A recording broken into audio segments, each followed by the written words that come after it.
suavecito. What? Phins up today. Phins up today. Oh, Phins up, baby. Miami, stand up. This is Phins Talk today. Let's go. Sun up over day. Game day on the brain. From the tailgate smoke to the hard count rain. Orange aqua on my back. Crowd shaking every seat. We talking ball, talking heat, turn it up, feel that beat. Phins talk today. Phins talk today. Phins up all day from the 305. We ride that way. Bobby Phins talk. Phins Sammy on the way. Miami, vamos. It's Phins talk today. Hey, hey, hey. It's Phins talk today. Who you reppin'? Who you riding? Miami. Who you riding? Dolphins. We break it down, break it live, every snap, every drop. Hey, Phins talk today. Phins up all day from the 305. We ride that way. Phins talk. Phins Sammy on the way. Miami, vamos, vamos. It's Phins talk today. Hey, hey, hey. Phins talk today. If that doesn't get you hyped, I don't know what does. My goodness. Welcome to Phins Talk today on Thursday night, the flagship show here on FTSN and Phins TV, sponsored by Canes. I'm Bobby, Phins Talk of FTSN. That's Phins Sammy of Phins TV. Daniel's in the house. Adrian's in the house. Nightmare. Everyone dropping in. We appreciate you guys. It's the Hall of Place Fame to game. be on Thursday night at 8 p.m., baby. That's right. The flagship show. I will say, football is back. We got football tonight. Real football. Pro Football Hall of Fame game in the house. Excited about that. But excited even more to talk about this Miami Dolphins football team because it's officially, again, a new era of Miami Dolphins football. And what the hell are we talking about?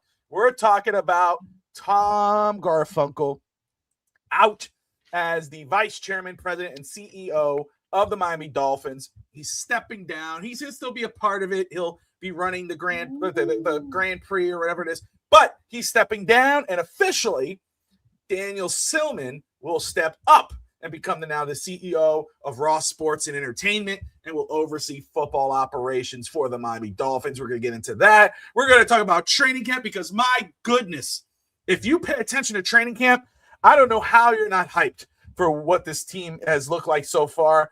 I mean, we keep talking about Chop Robinson, and Chop Robinson has made a lot of noise so far in camp. And, you know, we thought, hey, maybe the quarterback situation's figured out, man. We have a good starter. We'll maybe have a better backup, and we're going to feel good. Nope, Quinn Ewers is struggling. We're going to touch on that. Austin Jackson, Charlie Heck, struggling, out with an injury. But there's some good things. There's some really good things we're going to discuss. But before we do, Sammy, my man, my brother, how are you? Doing absolutely great, baby. You know, there's no way you're gonna hear that face today. Seems fun. Not be hype, but be happy. And football's almost here, for better or worse. Football's almost here. So you know, I already said we're gonna find a way to have fun during the season, no matter what happens. And you know, this is the time of the year when I was looking at the definition of the difference between hopeful, you know, and optimism. You know, one thing is to be optimistic, you know, and one thing is to be hopeful. So I'm hopeful. I really hope we do well. My optimism is not that great, but you know, as I always say on Phins TV, you know, at least we have each other. So let's make the best of it. Let's have some fun with the community. So all of you in the chat, thank you very much. Please like and subscribe. Please give us a share of the flagship of FDSN Fixed Up today, baby. Yes, sir. And look, one thing you bring up too, because it's okay to be excited about the new year, the new season. It's okay to be a little lukewarm on it because we know, you know, what we've dealt with. It's exciting. It's cool to get excited about the fresh start with the organization and where it's going with Jon-Eric Sullivan and Coach Hafley. But it's also, again, to be lukewarm on what's going because we have to see it to believe it. Fair enough. But I think you hit the point home. The community has never been better. That's one thing you could always say about the Dolphins fan community, the content creator community. I'm going to say, too, registration for the Dolphins Cancer Challenge is coming up. This will be 4th year doing it with Biggie and Ashley, 305 Sports Babe, and Lou, and the great people. Miss Phins is in that group, but everybody, Lisa, all the impact that they do. I mean, over $100 million raised in the time that they've done this. Our group raised, I think, hopefully I'm saying it right. I don't have it in front of me, but anyway, 40 some odd thousand of that, is still, a portion of it, but such a big portion. But that just tells you how great of a community we have, that we come together and do that. And actually, it's the biggest fundraiser, the most impactful fundraiser around the NFL is the Dolphins Cancer Challenge. And I'll tell you what, the people that do it, they don't do it just because it's aqua and orange. I mean, that's what let us in, but really what got us going and got everybody going. And every time we talk about it, is the impact it makes on cancer and the fight against cancer. So that's a huge part of it. But also, though, the support and the community of the Dolphins fans and the Dolphins family, there's nothing better. So, but again, I am super excited for this season. I am super excited for the future of this football team, and I can't wait to get into it for the training camp and everything else. And I know people go, oh, come on, Hopium. Oh, you're following. No, it's not that. It's not that. This is a different vibe, and I can't wait to get into it. Pamela's in the house. My goodness, dear Pamela, great to see you, my friend. Miss you. Hope you're doing all right. Hope everybody's doing okay with you. Daniel, my man. Let's see here. Inclement Redder on Thursday provided head coach Jeff Hafley, and the Dolphins win an opportunity to adapt and overcome. Yep, and that's great. It's great. It's amazing charity and well worth our support. Absolutely, Pamela. You're 100% right. Something I'm proud of. I'm proud that my son did it last year with me. He did the 5K with me. He rose money at school, and he's going to do it again this year. He's that excited. So, but man, oh man, let's go ahead and get into first the big news for the Miami Dolphins. Leadership change. Tom Garfinkel, vice chairman, president, and CEO of the Miami Dolphins and Ross Sports and Entertainment, has stepped down. He's still going to be involved in regards of the Grand Prix that they got down there. But other than that, he's stepping away from the Miami Dolphins. And Daniel Sillman, Ross's son-in-law, I believe he's married to his daughter, Kim, Jennifer and Kim. I think he's married to Kim. Either way, his son-in-law, who's already kind of had a hand, and we'll get into that, with the Miami Dolphins, especially this offseason more than anything, is now officially in charge of the Miami Dolphins. He is now the CEO, and he will oversee football operations. Coach Hafley, Jon-Eric Sullivan, and Executive Vice President of Football Ops, Brandon Shore, will report directly to him. First off, there's going to be a lot of different opinions on Tom Garfinkel. You could talk about the roster, the uniform change. You could also, you think, people hate the uniform. Again, I would go back to the cartoon dolphin. That's just me. I love the cartoon dolphin. Ricky Williams, Jay Fiedler and company. But, you could also talk about what he's done at the team in whole, how it's grown economic wise, how the stadium looks. I mean, a lot of that had to do with Tom Garfinkel. He did his job. He did what he was supposed to do.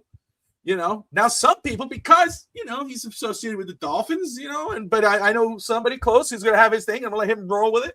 But I'm going to say he did his part. He did not do it all right. I mean, Dolphins are the Dolphins. But I'll tell you what. If you're talking about football operations, Tom Garfinkel was not going to have much of an impact on that whatsoever. He was all about the business side of the Miami Dolphins. Daniel Sillman is going to have a lot to do with the football operations side. This is a young guy. He's married to Ross's daughter, but he's been involved with ESPN. He's an executive film producer. He does sports also. He's already done a lot of stuff with Ross in regards of Ross's sports and entertainment venues. But now he will officially oversee football operations. What has he done with the team? Well, he had a very big hand, heavy hand in the way the team did their search this year. Actually, it was he who kind of was leading the charge. He's the one who brought in Troy Aikman. He brought in Troy Aikman for the search. They brought in Jon-Eric Sullivan, who in turn brought in Coach Hafley. and made the decision, of course, get rid of Tua, McDaniel, etc. We saw McDaniel the other day. Ooh la la. You know, like, my goodness, what a headache. Thank God that's over. But Who was Sillman, that? Who was that? Who was that? But who was that? McDaniel. Oh, I think he's still talking. he's still talking. Yeah, he's still talking. It's like, my goodness. But talking. I'll tell you,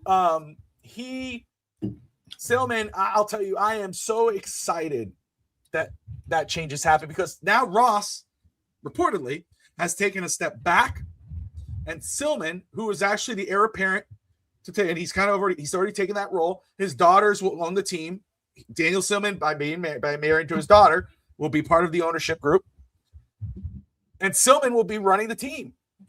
And if again, the way this offseason was ran, especially with the front office, the head coach firing the GM, getting the coach and firing whatever, I don't know if you should, every fan should be like, this is fresh.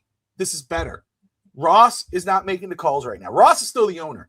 Ross will make a call if he has to make a call.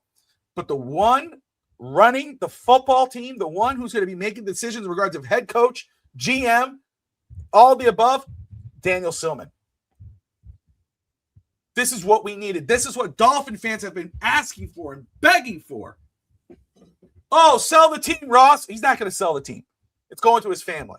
But guess what? The next best thing, hey, Daniel Sillman, take over. Daniel Sillman has connections around the league. He has connections around sports. That's why he's, he had connections with Jon-Eric Sullivan and Troy Aikman, who worked on ESPN. To me, this is great. We got a new head man in charge entire of the team. We got a new GM. We got a new coach. I'm excited.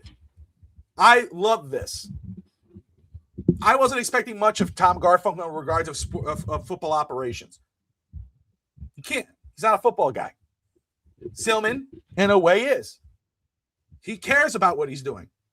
He has relationships around the league. And based off what we saw this offseason and what we've seen so far and heard so far, looks really good.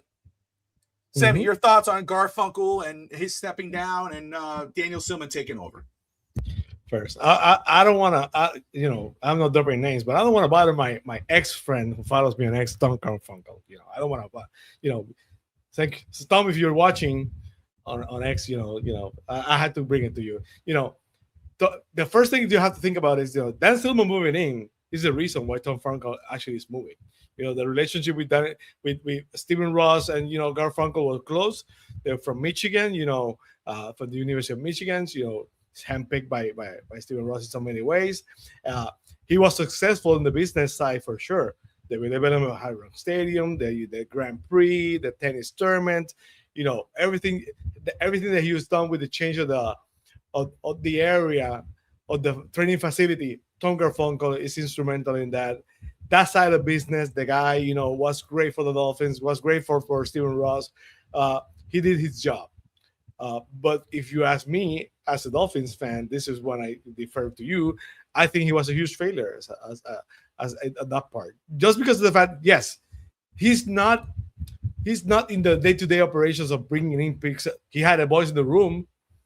He was closer to Stephen Ross than basically anyone. If Chris Greer is not the guy, if the guy is failing, if miss after miss after miss, coach after coach, is there, from all those times with, so many clashes inside the building, the lack of leadership, Tom Garfinkel was there.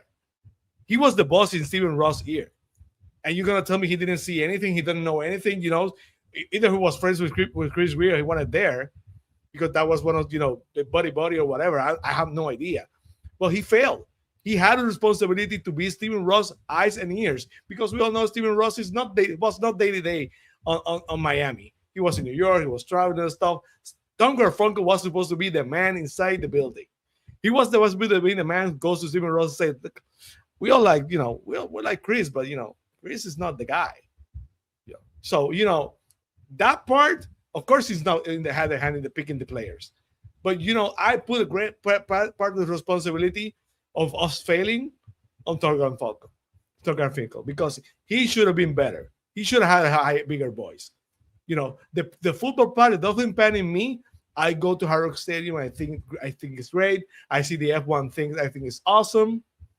But the football fan in me truly believe that, he did a disservice to the Dolphins franchise by not having the boys strong enough to go to Stephen Ross, who trusted him and said, listen, Steve, this is not working out. So I'm disappointed at Garfinkel at the end of the day. I commend him for all he did for the Dolphins. I thank him for his service. I think he was awesome for the brand new stadium, but still not enough. The NFL still believes the Hard Rock Stadium is not good enough to host a Super Bowl. So if you're gonna base him on that, the NFL failed him too. So I think he was awesome, one of the coolest guys ever. I think he is as Miami as you can be. Smart guy, successful business side, absolutely. But when you're the president of football operations, when you're the president, you should know more. Your voice should have been heard. And he was the first one who should have gone to Stephen Ross and say, Steve, this is not working out. So for me, I commending all he did. I wish him well in the future endeavors. He's going to be still part of the team. He's going to be part of making the decisions, and they make him hand over fist with the F1, all the things at Hard Rock Stadium. The World Cup, it was a success. Hard Rock Stadium is good enough to hold the World Cup. I do believe it's good enough to hold our Super Bowl, but the NFL doesn't think so. So thank you for your future. Good luck to you. Best of luck in your future endeavors. Thank you for your service to the Dolphins. But at the end of the day, the Dolphin fan and me, Garfinkel failed. Daniel says, wait a second. Ross's son-in-law recommended Ross's son-in-law, Daniel Sillman, recommended Troy Aikman. Helped bring in Troy Aikman to help with the search. Troy Aikman recommended Sully recommended Hafley, and that's where it all came from. There's the clarity in that info there. Pamela says the business side was weak for our team. We needed this change. We needed a change all around. And that's what they did with this team. And that's why I'm excited. That's why I'm most excited. Not because, again, I want to say it like, even though the hopium in me, the fanboy in me, started to get a little more excited for this season. And I'm starting to go I'm going to really be hyped up for these games on Sunday and Thursday and whenever we play. This is the biggest, I've always watched the preseason. I'm excited for preseason, but I've never been this excited for preseason in a very long time. I am super hyped to watch this team because of all the changes that were made. Not really with the roster, but more with the operational side, the coaching side, because again, it feels right. It feels like they're making the right moves and doing the right things. Does it work? We don't know, but at least now we know there's real change here. We've been asking for this change for a very long time, and now the change is real. Daniel Sillman, by the way, is only 37 years old. I was looking that up right now. He's 37 years old. Actually, I like that. He's a young, again, he's hungry. He wants to prove something. I mean, he has a major portfolio. He had to do with the World Cup. He had a lot to do with the World Cup in Miami. He had a lot to do with a lot of everything that goes on. So this guy is a very successful young man. Go ahead. The thing that I probably that I know is he's gonna be there, because one of the things that was with Stephen Ross was the fact that he wasn't there. He wasn't here. He was here on Sundays and for the big stuff. But we need someone who's here, who knows what's happening, takes control. And the Dolphins are in good hands with Sullivan and Hafley right now. I truly believe that. Brandon Shore, probably because I think he was the one who didn't want to give the contract probably to Tyreek Hill. We did an episode on Phins TV who was holding the Tua contract, and that's what the conclusion came with. It was Brandon Shore, and he was probably right. So Brandon Shore is the lone survivor from the perch. So hopefully he's the lone survivor. Actually, he got he moved up in the chain. So hopefully he stays. And he was the only one right in the room. But, I want to see Dan Sillman there. I want to see Dan Sillman in the building, in the franchise, taking care really as an owner for the Dolphins, because that was the problem with Stephen Ross. Stephen Ross had too many ears. And, like I said, that's where that was what gave him a good friend. No one told Stephen Ross, what he didn't have the eye on the pulse, the finger on the pulse, and that's I believe where he fell. So if Sillman's in the building, he's in Miami most of the time. I didn't know that, so thank you for clarifying it for me. I think it's gonna be huge. Absolutely. Pamela says, Bobby, what specifically will signal to you that the change has been effective? I love the changes as well. Long time coming. That's a great question. What will be the sign that things are right? Are we really expecting? Nobody should expect a winning season, really, from this team. However, what I do expect is this team is not tanking. This is not a team looking to get a top 10 pick this year. They're gonna play. They're gonna play to win. Can they do it? I don't know. The roster, when you look at the paper, you're like, no, they're not. But maybe they could surprise you. What will tell me this change has been effective? I'll tell you, Pamela, for me, it already has been effective. Like, I've already seen the difference, right? I mean, again, Devon Achen, Aaron Brewer, Jordan Brooks, all extended. Jon-Eric Sullivan comes into this team and names the 4 pillars with Patrick Paul and those 3 guys. And what does he do? He doesn't mention Jalen Waddle. He doesn't mention Tua Tagovailoa. He doesn't mention Tyreek Hill. He gets rid of them. They're gone. Not that Jalen was those guys. He wasn't a problem, nothing like that, just the way it worked. Minkah Fitzpatrick, gone. But what does he do? He brings up these 4 guys, and he keeps them. He locks them in. Those guys spend only a little bit of time. They don't have to sign. They didn't have to extend. They probably could have got paid more elsewhere. They could have said, I want to win. I want to go to another team. Trade me. And Jon-Eric Sullivan probably would have said, you know what? Yeah, I'm going to trade them. They don't want to be here because I could get more draft picks for them because they're so damn good. Those 3 guys, the ones who got extended, are guys at the top of their position or in the top 3, 2, 5, whatever. These are premium position guys. But they wanted to stay in Miami. Even though they haven't been coached really bad, but because of what they've seen and what they've heard, Jordan Brooks, to me, would have been a guy who said, listen, I don't want to be here. I was dealing with Mike McDaniel. This team was soft. He called the team soft last year. He could easily have said, I'm done. Get me out of here. He would have been traded to the Cowboys on draft night. But he didn't. He first of all, he was very involved during the draft. When they drafted Jacob Rodriguez, he came there, he got excited, he was whatever. They extend him. To me, that's change. To me, that's like they're excited to be here. And let me tell you something. Players who are here, like the guys that are here, like they're expected to work. Jon-Eric Sullivan, now that's the other big change, Pamela. The other big change is we have a general manager who seems to be a real football guy. Not some guy who's just here and I'm going to play Madden and throw the biggest contract to someone just because they're a big name like Demukon Suh or Tyreek Hill or whomever. It's not about that anymore. It's about building it the right way. He seems like a football guy. Like you expect what Jon-Eric Sullivan says, you expect the coach to say. But Jon-Eric Sullivan is talking like a coach about expectations and not being soft. And if you're not going to play the right way, competition, you're out the door. Him and Hafley are right on the same page. So to me, that's the change. So I'm hyped, and I do believe the change has happened. Now, during the season, how would that change? How would I see that change being affected? Again, I don't expect a lot of wins. Nobody should. I do expect competitive. I do expect a competitive team. So for me, what I'm watching this year is week to week. What I'm watching is if they have a tough game in week 1 or week 2, whatever, how do they respond in week 3? When the weather changes, it's raining or it's cold and it's ice and whatever, how do they play football?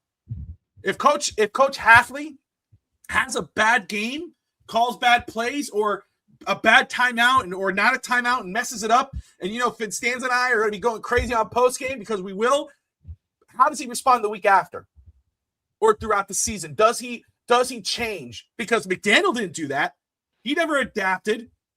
No, he let the inmates run the asylum, as they would say, WCW or back in the. He let the guy. It was the superstars team. Now, no, there's an hierarchy. There's Jon-Eric Sullivan, Coach Hafley, and then everybody else.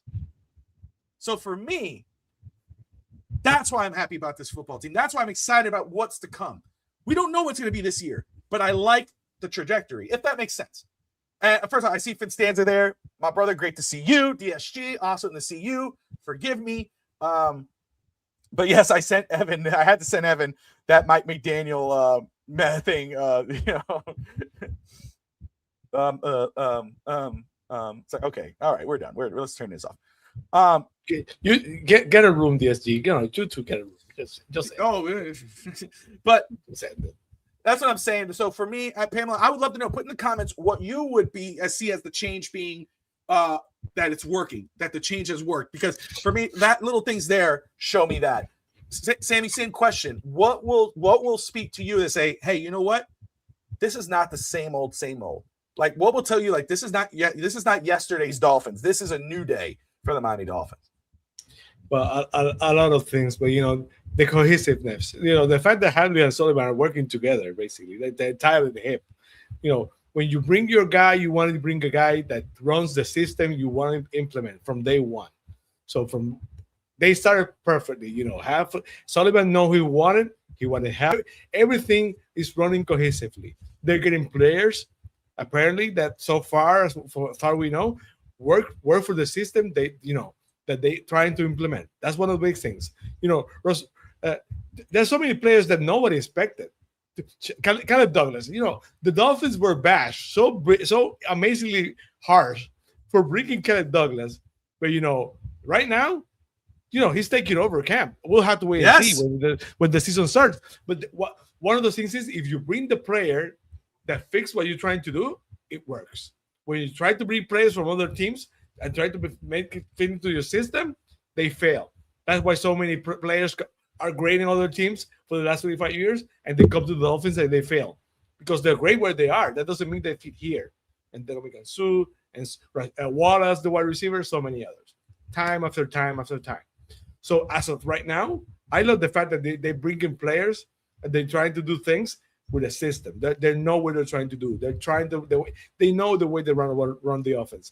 They know the way the offense were last year, and the things they had to do to make it work even better. Less penalties, quicker, more simple, basically. And the defense, Hafley, that he said he was going to take over that side of the Dolphins team. So he's going to be hands-on on the defense.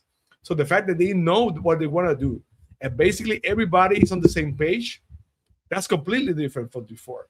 Completely different. We're not picking players because, that we drafted the Gim family, or because, Chris Greer know the dad, or the cornerback, and basically the cornerback sucks. So, they're bringing everybody that they know is going to fit here, from the character persona, from the player they wanted to improve on the field. And so far, as of this time, at this moment, everything looks good. Hopefully, that changes when we start losing. When you start losing, that's when the things get tough. There's a saying that says, if you don't want to know the true character of the person giving power, losing does that too. If you want to know the true character of people, basically how they really are, the tough times are the reason why. When you start losing, we have to wait and see. That's what happened with my dad. When my dad started losing, everything changed. So right now it's training camp. The hoping is all-time high. We're going to enjoy it. But as of right now, it looks great. I think they're very cohesive. I think they're working together. I think that's awesome. That's perfect. I think that the way they swept house, I think it's going to do wonders for this team. We needed a reset. And they did a full reset, basically. Other than Brandon Shore, that we talk Garfinkel, it's a reset. Steven Ross out, Garfinkel out, it's a reset. Brandon Shore is the lone survivor. And we probably was the only one who was right on that room for what it looks like. So that's encouraging. I think that they're doing things differently. And we have said so many times on Phins TV, so many times with Steve and with Matt, that the definition of craziness is to continue doing the same thing and expect different results. And for 25 years, we keep doing the same thing, expecting a different result. So this reset is going to be huge for the Dolphins. Love all of that. And I just want to bring up here, too, I saw in there, let me back up for a second here about the comments, and shout out to everybody in the comments. We got over 316, 17 people watching live right now. How many? On all platforms. Appreciate all those tuning in. Maybe. Pamela says the coaching tells me a lot, will tell me a lot. Like I said, making changes and adjustments during the game, especially at halftime, not showing defeated looking attitude when things get tough. If you're getting, exactly. Point and take. Daniel says competition, competitive. Bobby, you are speaking my language. Again, that to me, that's speaking the language, right? Jon-Eric Sullivan is saying that. Competition, right? Let me tell you another reason we see the change. Again, it's only training camp, right? I get it. But here, look at the names that Stocker is up for the Miami Dolphins. Chop Robinson. Where was Chop Robinson last year? Where was he before the season? What we are talking about. Again, is he a bust? People are calling him a bust already. He's only in his second year. He's going to his third year. What does he do? He shuts down his social media. Shout out to Dahl for bringing that up and making that point known that he shut down his social media during the offseason. He comes back. He looks like a freaking Terminator walking through there. And he is probably one of he's probably the MVP of camp right now.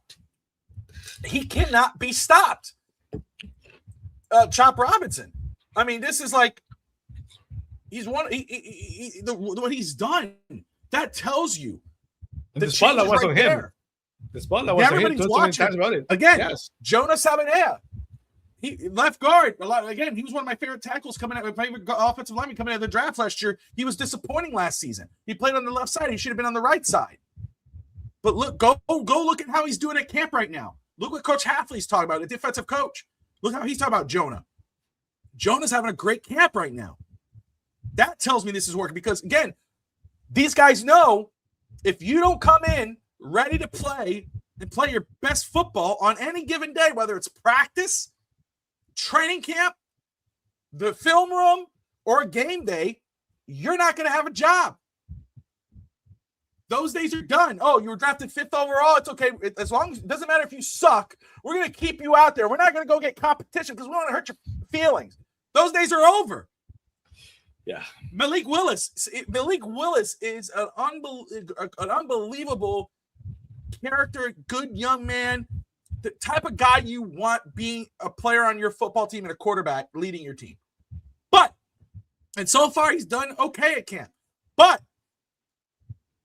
if he sucks during the season, if he cannot produce, like if he has a tough week, that's different. But if you have like a stretch and it's like, man, this is not working, gone are the days that we keep him just because we gave him the money, that we keep him as a starter. No, that change will happen. Quinn Ewers or whomever that is, Quinn Ewers is struggling right now. His stock is down. But they're going to say, hey, next man up. You're not guaranteed a job anymore because of your status is or your contract says. You have to earn it week to week. That's the change. So it's just, again, I don't expect it to be oh my God, it's going to be a great season. Blah, blah, blah. In terms of winning, I have zero expectations in terms of that. But I'm excited for what the future holds for the Miami Dolphins. I'm excited for that. If Bobby was on QB, we'd all be buying Chop. That's what I was laughing. That's great. I was laughing. Right now, for $19.99, get your Chop jersey today. If you call now. So there you go. But yeah, so just really cool. And with the Daniel Sillman, I think again another reason to be excited just because it's another change. It's a huge change. Actually, it's a huge change. I do believe that Stephen Ross moving out, and I defended Stephen Ross for the good things he has done, but I always had calling out for being an absentee owner. That and that shows so many times the fact that he was an absentee owner, and that's one of the reasons why the decisions were made so harshly and so wrongly because you had to be there. So hopefully Stillman is going to be there, and you can see it's going to be different. Yeah, absolutely.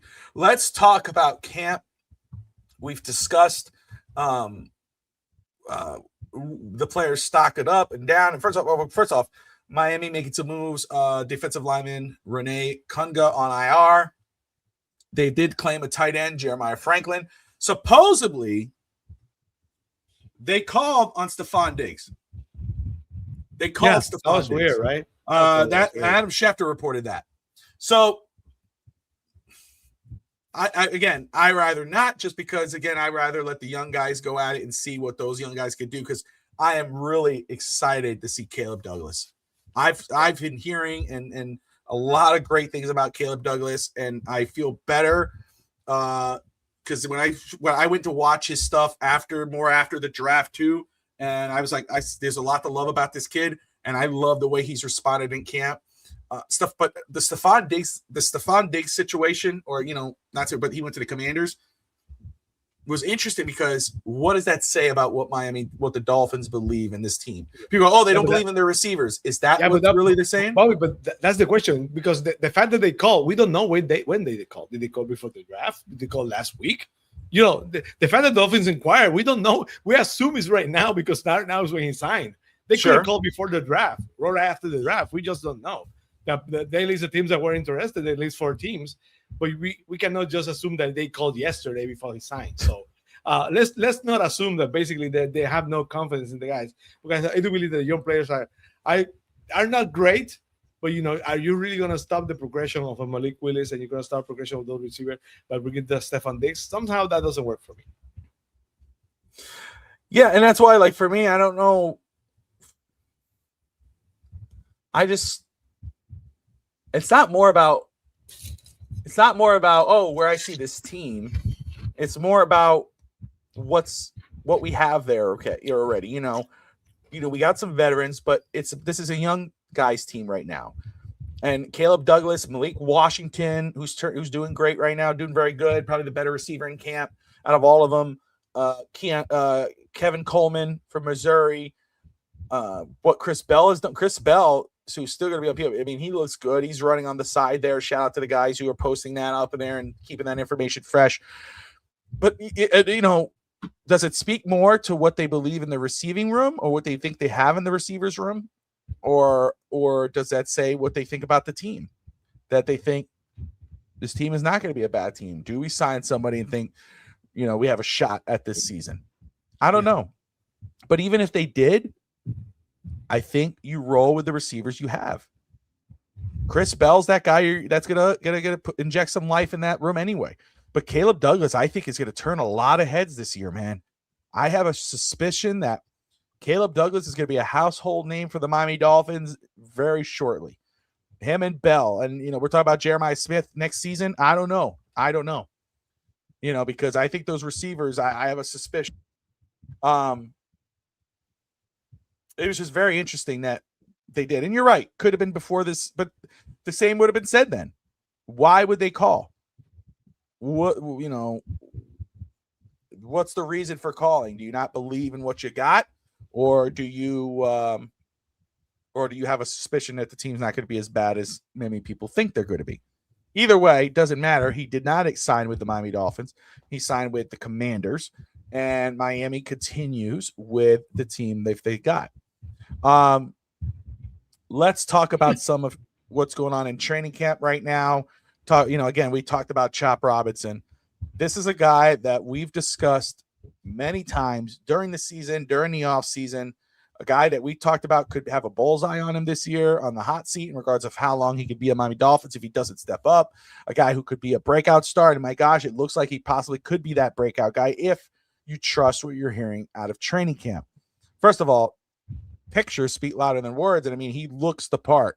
He's not the same football player, Sammy, that we saw last year in regards of his look. The guy looks like he could sign with WWE NXT right now and probably wrestle day one. I mean, he is in phenomenal shape. But again, it's not, sometimes you could be the biggest guy in the room and be the suckiest dude too on the field. But right now, he is looking the part of the guy you drafted that you did what he was supposed to be. Everything out of camp is this guy's the most explosive player. He's making all the noise. Nobody could block him. Charlie Heck they're talking about his stock went down because of Chop Robinson. His stock is down. Yeah. So, shout out to Chop Robinson, man. I mean, that's exciting. And to think about Ojobo and what Ojobo's been doing at camp and pairing him up with Chop, that's awesome and cool to hear. What are your thoughts on the recent talk about Chop Robinson and what you've seen from him? When during the offseason, how many times we talk about Chop Robinson being in the spotlight? How many times we said that, the spotlight was on him, a third-year player, that he regressed so much last year, and basically on a depleted position, because defensive end, it was basically one of the most deflated position in the whole team. He needed to perform. He needed to come big. And, we talked so many times about, that video where Hafley is basically playing with him, and you say, trying to push him before the cameras. I think Hafley knew he had to do something with Chop Robinson. So far, it's working. The fact that, he got some weight and still looks with the burst, it looks powerful, looks good. That's encouraging. He has to find a way to stop the run consistently during the season, or this team is going to fail. That's one of the reasons why the team failed the first part of the year last year, because teams were running on the Dolphins for 6 yards per carry, and the Dolphins could not stop anybody running when other teams were running the ball. That Carolina game, I go back to the Carolina game where they got run over the place.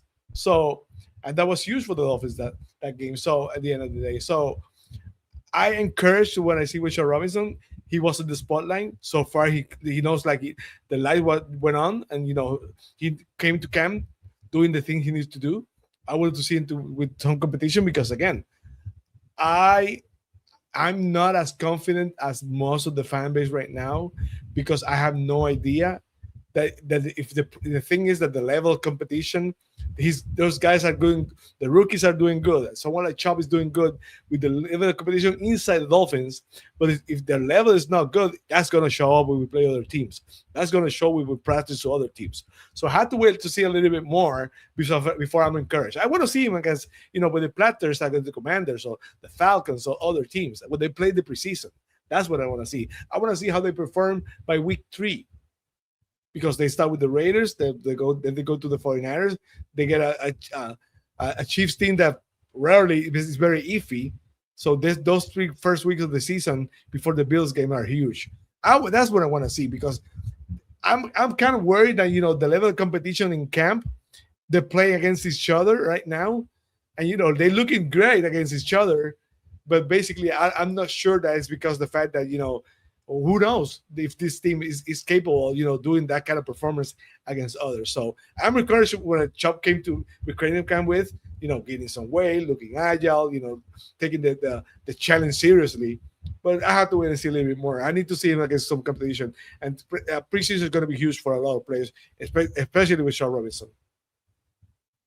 Another guy who has drawn a lot of attention from Dolphin fans, a guy that I loved coming out of college when we drafted him, a guy that I do believe in, I still do, but a lot of Dolphin fans, rightfully so, we're not happy with him, and we're ready to move on quickly from him, which is Joda Savannah. I mean, he was put at the left guard position. He should have been at the right side. That was his natural position. Mm-hmm. Some guys can go back and forth. Some guys can't. When he noticed it wasn't working, they should have moved him. They should have moved him back to his natural position, but they never did that, and that was the problem with the leadership that we had. He moves to the right side and put some pressure on him, which Hafley did, and Sullivan, but Hafley told him, you got to earn your spot. If these guys come in and they play better, you're not going to start. And what does he do?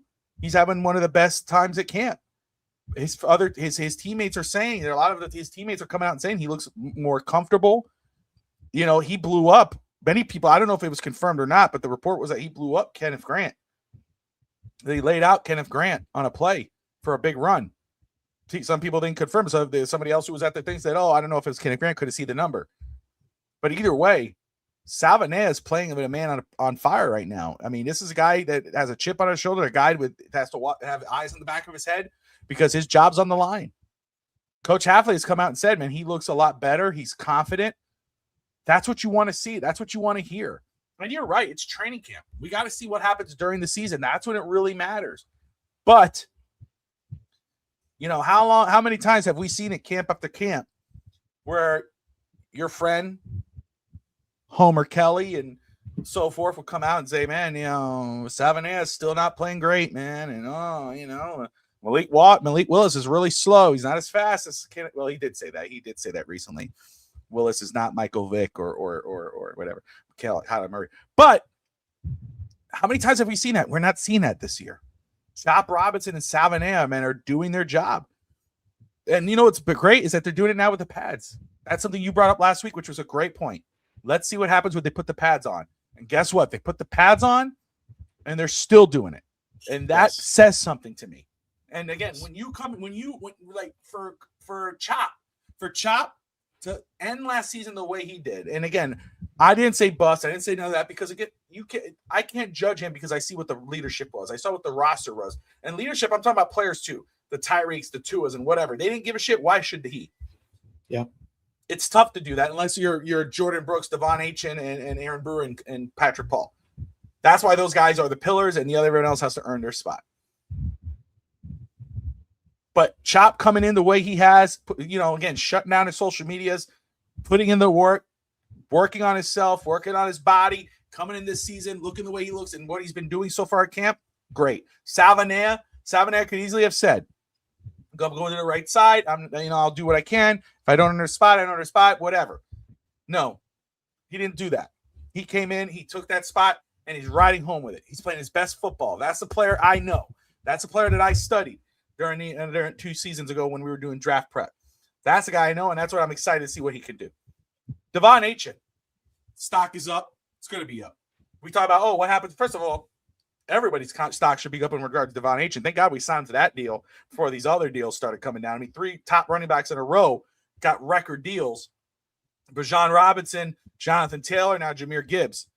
Achane looks like a bargain right now, and thank God for it. But Achane is not letting the money slow him down. Some guys get money, and all of a sudden they become lesser thans. Not him. He's still performing at the best ball right now. Malik Washington, again, this is his opportunity. There's no Tyreek. There's no Jalen Waddle standing in front of him. This is his chance. And so far, again, there's a lot of focus on Caleb Douglas and Chris Bell doing side work and Kevin Coleman. But Malik Washington, especially with his relationship that he's built so far with Malik Willis, could be the one to watch during this season. Malik Washington could be the one who kind of earns his spot on this roster in regards of position where he stands, whether third, wide receiver 1, 2, or 3. He could get wide receiver 1 because of that relationship he's building and what he's done so far. And Caleb Douglas. Sammy, man, when Douglas was drafted, he was one of the guys that majority of the Dolphin fans were kind of like, what? Chris Bell was still there. I was like, Chris Bell, Caleb Douglas. I was aware of Caleb Douglas. The vitriol. They all bring back Chris Greer. Oh that. Minute by minute. That was rough. Oh, you could have got him in round 7. Not true. But Dolphin fans were not happy. They got hooked on the mock draft machines and they weren't happy with it. Fine. This is a kid who probably saw all that and it could have brought him down. But what does he do? He comes into camp and is turning heads, making a name for himself. You got people comparing him to great players around the league, but again, if you just looked at him, you look at his size, you look at his speed, you look at what he did in college when he did get the ball. He didn't have a great quarterback in college, but what he was able to do when he did get the ball, you could see where special could come in. And I think this kid could be someone who's a household name for the Miami Dolphins at some point during this season. He's going to be a guy where we're going to go, did you see that catch by Caleb Douglas? Did you see when he broke free and made that play? And, of course, Chris Bell when he comes. Zane Anderson, the safety, man. This is a guy they brought from Green Bay. You didn't really think too much of him. And, he looks like he could be pushing for a starting spot on the defense. And, of course, Willie Gay, and another guy who just keeps doing what he's doing. There's other guys, too, that have trended up or who are trending up, man. Carlos Washington Jr., the running back. Jalen Wright has had some good plays here and there, which is great to see. DJ Harmon, the fullback. Edge rusher Robert Beal, he's really made a lot of noise. The edge rusher, Jobo, Chop, Robert Beal Jr., those are guys who, and especially Beal, who this is a guy that many people probably didn't even think about. He came from the 49ers, who could end up possibly on the final 53.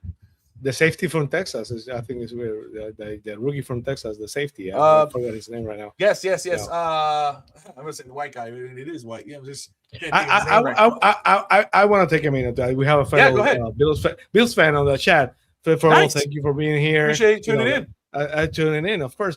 Of course, the Bills. The Bills have their own problems. Don't worry about the Dolphins. You might be the Dolphins. You had to win your own division. Brother, worry about your own problems. Don't worry about us. You take the win. Right now, we don't care. Right now, how do we know he's a Bills fan? Did he say he's a Bills fan? He mentioned it before. I didn't see. I'm sorry. Known fact. If you're claiming, that your boy Omar Kelly is telling you that the Dolphins are gonna, if you want to Omar Kelly, you're doing it yourself.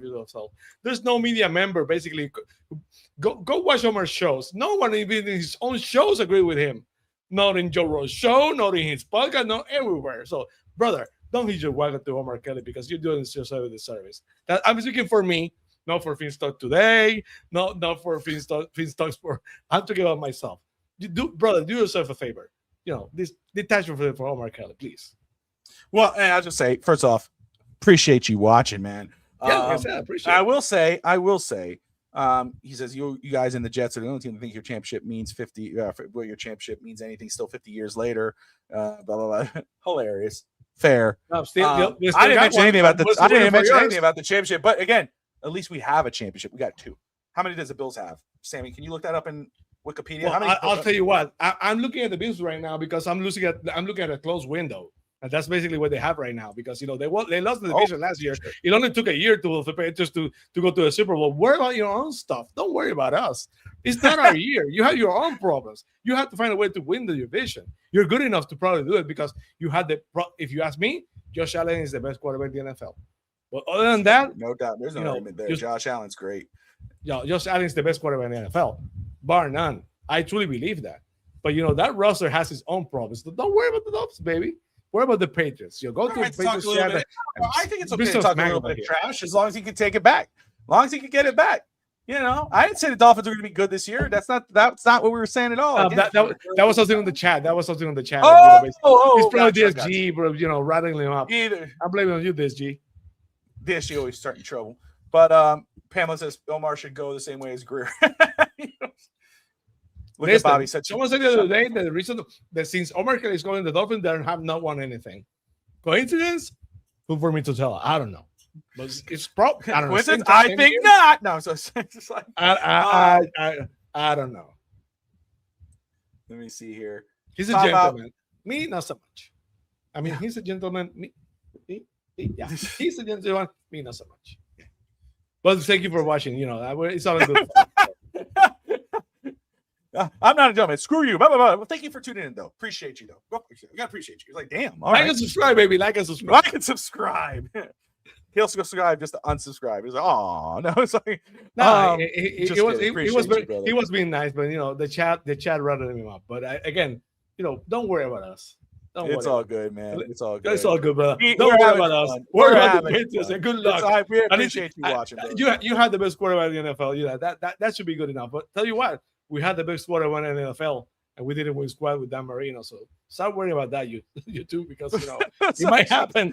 It might happen, and it hurts. Believes you, we'll still hurt you from that. So you better win one, and your whole generation of Bills fans is gonna regret it for the rest of their life, just like we have with Dan Marino not winning one. So look what you did, Lino TV. You revved him up. You got Sammy going. Here you go. No, I think it was very nice. I'm not blaming it on me. I think it was DSG, bro, the one who brought him up. DSG, I'm blaming it on you, baby.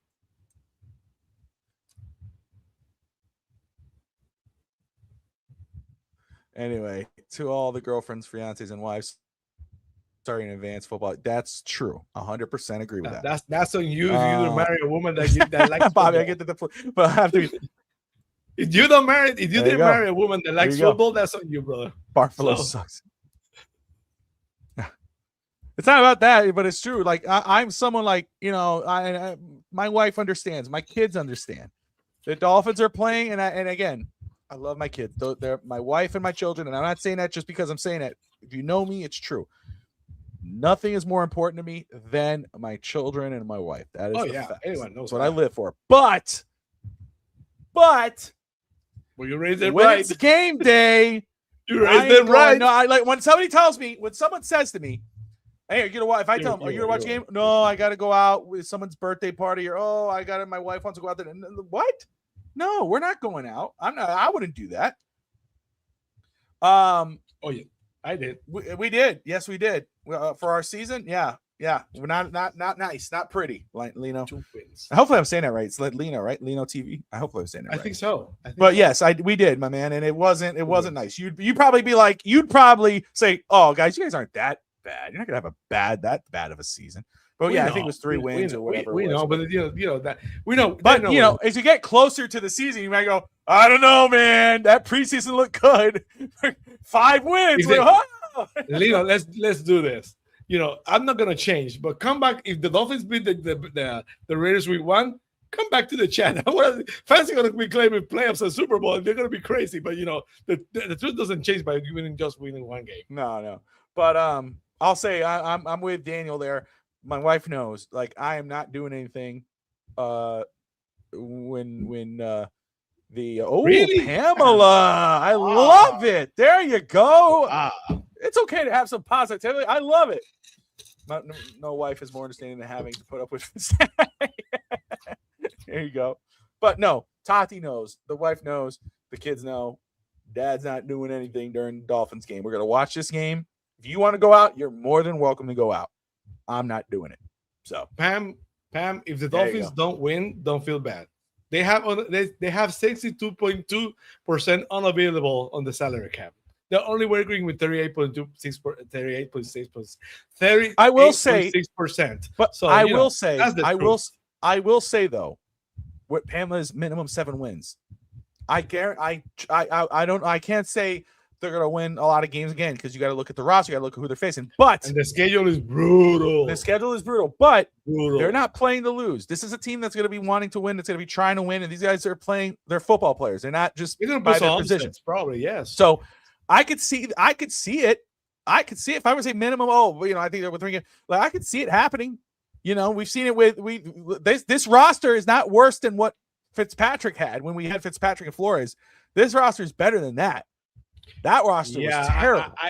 I hate it when Perk and Omar said, "Well, Flores had a worse roster and he won 5 games." Did you see that schedule? They should have won probably one more. This team will win 7 games with that schedule. That's a fact. You have to look at the competition. It's a fact. It's not only the teams you're playing; it's where you're playing in. And this schedule is just brutal for the Dolphins. It's brutal. DSG. I could sell you as much. I could probably do it. I could probably have some fun with it and tell you. And I could probably talk myself into believing that they could do that. He tried. Maybe not 13, but he tried at least 9. I'm pretty sure he tried. No, but I didn't do it. I went 3 or 4.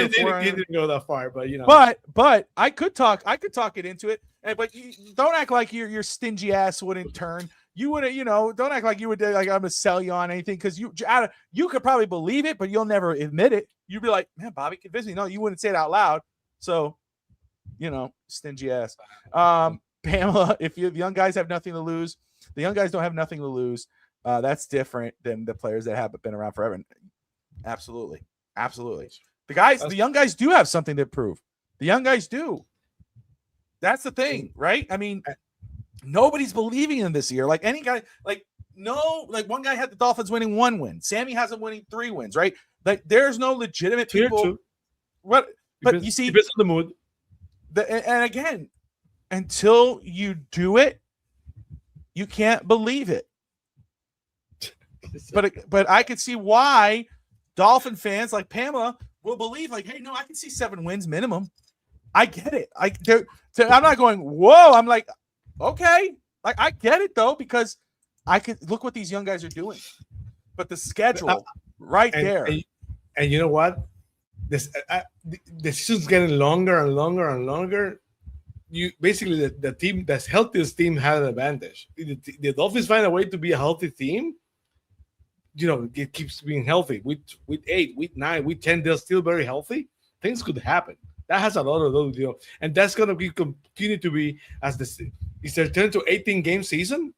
They have to expand the roster because it's the healthiest team is going to win the Super Bowl by the end of the year. So teams are going to start doing the same thing they do in the NBA, benching players, trying to buy players by not playing them because the season keeps longer and longer and longer.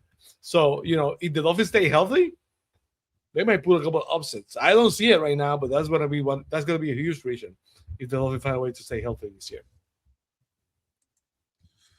DSG says, "I'll wear my chopped jersey in secret." I believe you, and it's right here. Dolphins will be a dangerous team that teams will underestimate. And I believe it. Again, I could see it happening. This team is not playing to lose. I 100% believe that, they will consider, we will be like, oh, we expected them not to win a lot of games. But if the Dolphins only win 3 games this season, they're going to be pissed. The front office will be livid. They won't be like, yeah, no, we kind of expected it because no, they want to win. They want to win games. That's why they're looking into Stephon Diggs. That's why they're keep bringing in guys. They're bringing in Clyde, this guy, Clyde Hilaire, I forget his Edwards Hilaire from the Chiefs. They are bringing guys in to work out and whatever. They are continuing that. They're not saying, oh, we want to lose. Because guess what? Stephen Ross is not really calling the shots anymore. It's Daniel Sillman. Jon-Eric Sullivan is not Chris Greer. Coach Hafley is not Mike McDaniel. These guys are playing to win the football game. They want to win. And if they're not winning, they're making changes. So I get it. I understand it. Probably. That might be it. That, they'll probably win more than 3 games just because of that situation right there. Maybe. But when are the wins coming from? Who are you beating? That's a question for Pamela. If she wants to throw in there who she believes that Miami could take out. I haven't top 3, but I'll be honest. I've seen guys in the media the last couple of days saying that Dolphins could be a surprise thing. When you have something like Mike Florio saying like the league might be underestimating the Dolphins, that's a huge change from Mike Florio, because Florio was basically being doomsday guy saying this team, the Dolphins, are going to be horrible this year, and he came out this week on PFT Live saying that the league might be underestimating the Dolphins. I was surprised about that, because not even I see the Dolphins that way. For Mike Florio to say it, and he's not the only one. Spoiler on Phins TV, we're got one of the things we're gonna have this week is basically about that. It's gonna be the Dolphins not getting no respect, and deservedly so, if you ask me. But the tide is changing. I see a couple of pundits on the league saying that the Dolphins might have something that we might be surprised, and not only because of the thing of the field, because of the moves with that team and other stuff, but anything can happen. If you and this is for Lino, I agree. I might agree with you, but if you look at the scores, most scores are under 1 touchdowns. They're not a whole lot of blowouts. 1 touchdown can be a fluke play, a field goal, a last game field goal. So we think of games being decided by 10 or 15 points. That usually doesn't happen. Usually games are decided by less than 7 points. So there are a lot of teams that basically had the ball that last play of the game and win the game, and find a way to win a close one, steal a couple of games. Teams underestimate. Things that happen. I, for one, I'm a realistic for this season, and I have the most 3 games, maybe with luck even 4, but I've struggled to find wins with the roster. So the fact of the matter is that anything can happen in the NFL. Any given So Pamela says that she sees them beating Buffalo at least once. But I'll say, okay, Las Vegas, I could see that. That's one I could see happening. I could see that. San Francisco is a tough sell. Kansas City, if Pat Mahomes is playing, that's a tough sell. Minnesota, maybe.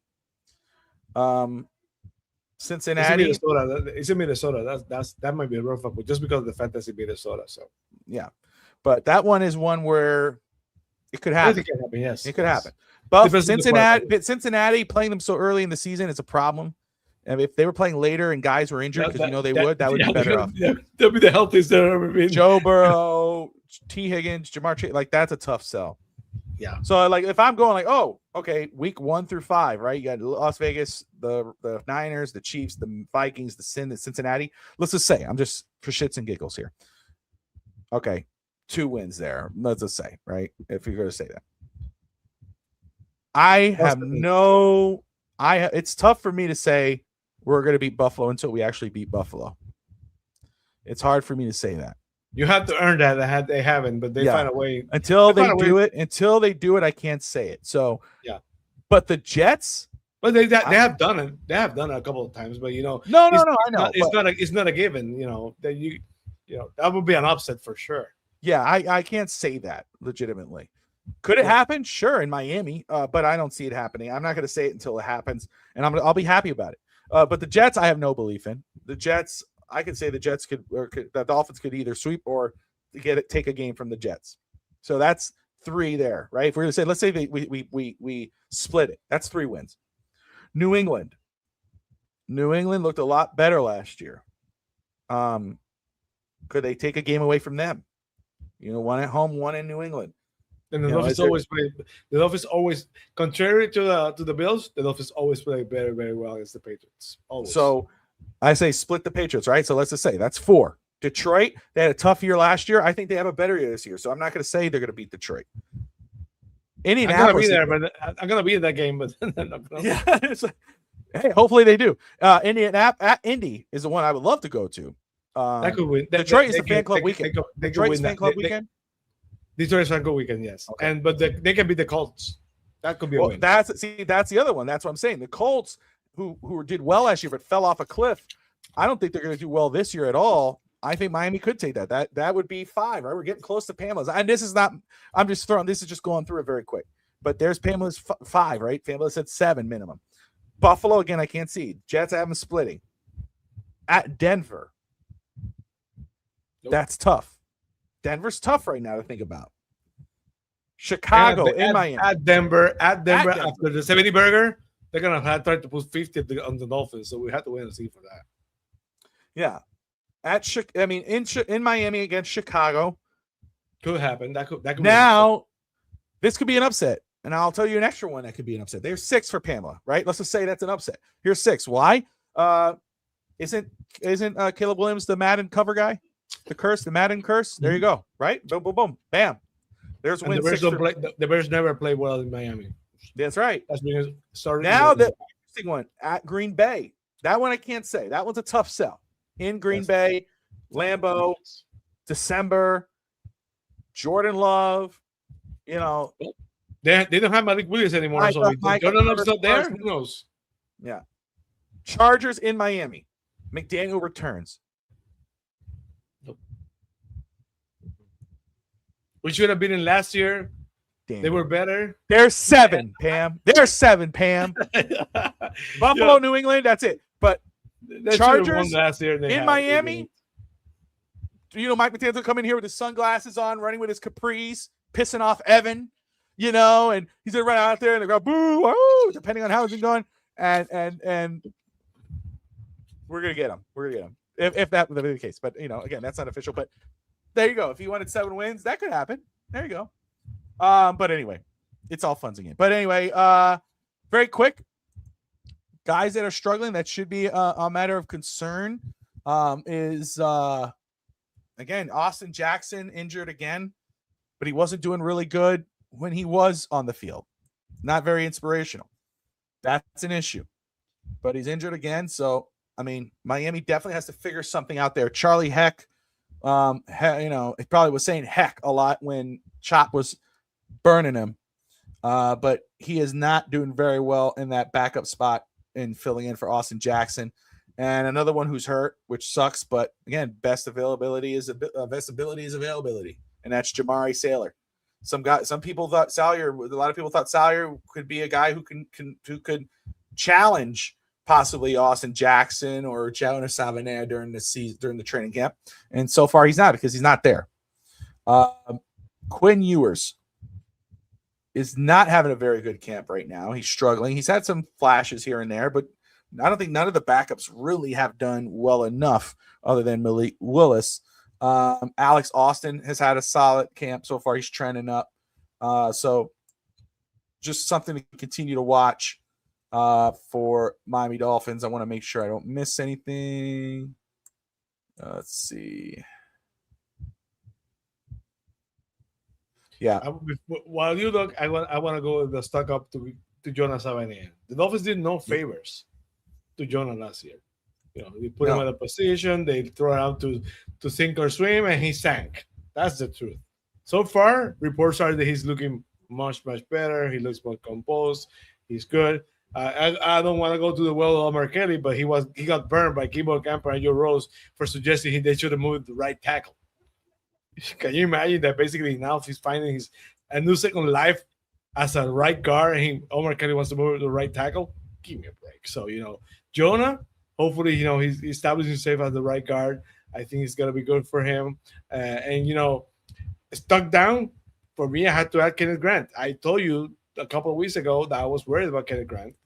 And to reports that he's being outplayed by Zig Biggers and Phillips. So I'm worried about the fact that a first-round pick, is not performing to the level that he should have, but I still have thoughtful because I always say that defensive tackles take a lot more time to develop. So by year 2, Christian Wilkins wasn't the great one. So we have to wait and see.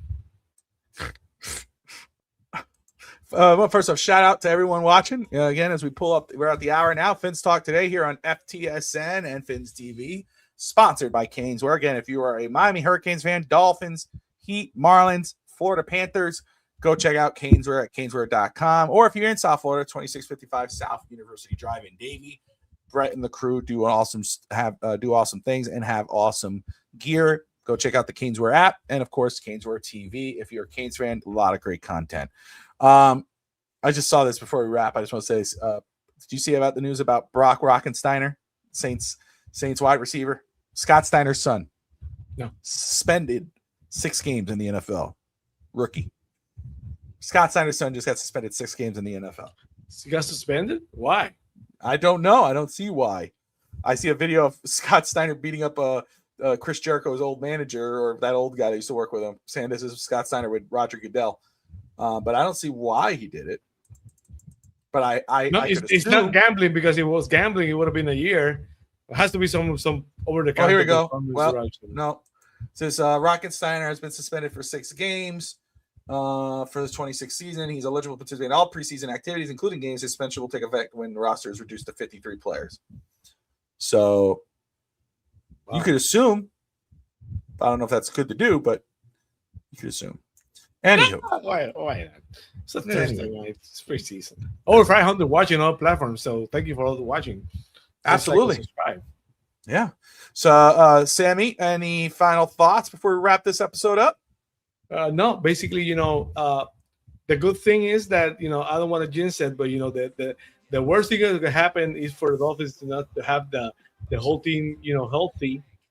I don't want to jinx it, but, the fact that, we have survived a couple of scares, that's always good. They're practicing hard. It's not club med for the Dolphins anymore. Club Miami, no, it's not anymore. They're playing hard. They're practicing hard. I like that. As long as Dan Sillman doesn't go to the sideline with a headset, we should be fine. So I'm encouraged about that. So we have to wait and see what happens next week. But so far, everything's good. Perfect. Well, hey, guys, I want to thank everyone who's tuned in and participated in this episode in the comments. Thank you all. Phins TV comes back this Tuesday. I'm sorry, Bobby. Phins Tuesday comes back. Yes. Phins TV goes back this Tuesday at 8 p.m. We're going to talk back because the Dolphins get no respect for the league. Is it warranted or not? So the whole 50 week goes back. Man Armstrong, I don't know about Jason Sarni, but Steve Hallett, Shari, and Adrian, we're all gonna be there. Phins TV Tuesday at 8 p.m. I was gonna leave with that. I was gonna start with that. So make sure you took the words in, but that's okay. That's okay. But things are revving up here on the Phins Talk Sports Network and Phins TV. Make sure you do me a big favor, guys. If you're new to the channel, even if you're a Buffalo fan, we cover everything here on FTSN. We got Dolphins, we got NFL, we got college football, we got baseball, hockey, wrestling. We got it all. So make sure you subscribe to the channel. We appreciate you joining us. Also, we got Saturday, we got WrestleMania 2000 coming up, the rewind for that. And again, Phins TV is back on Tuesday night. Make sure you subscribe there. I'm Bobby Finstalk. That's Fin Sammy. We appreciate you all for tuning in. Join us again next Thursday night on the flagship show. Flagship. Like and subscribe. Most importantly, as always, Dolphin fans. Fins up.